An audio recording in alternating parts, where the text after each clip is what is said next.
बिल्लाहि मिनश शैतानिर रजीम बिस्मिल्लाहिर रहमानिर रहीम। तमाम देखने और सुनने वालों को अस्सलामु अलैकुम वरहमतुल्लाहि वबरकातुह।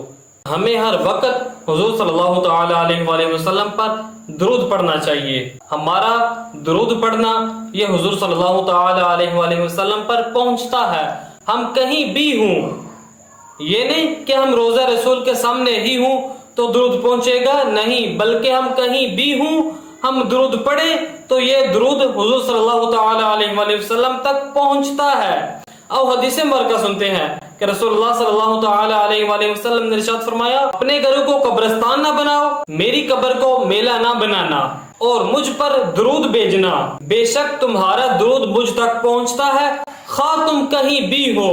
हमें हर वक्त हुजूर सल्लल्लाहु तआला अलैहि वसल्लम पर दुरूद शरीफ पढ़ना चाहिए।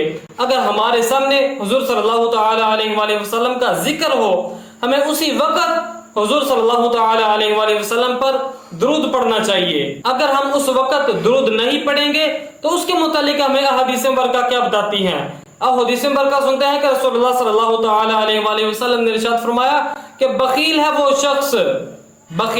वो शख्स जिसके सामने मेरा जिक्र हो और वो मुझ पर दुरूद ना पढ़े। हमें हर वक्त हुजूर सल्लल्लाहु तआला अलैहि वसल्लम की जात पर दुरूद पढ़ना चाहिए। अल्लाह ताला की बारगाह में दुआ है कि अल्लाह ताला हमें हर वक्त हुजूर सल्लल्लाहु तआला अलैहि वसल्लम की जात पर दुरूद भेजने की तौफीक अता फरमाए।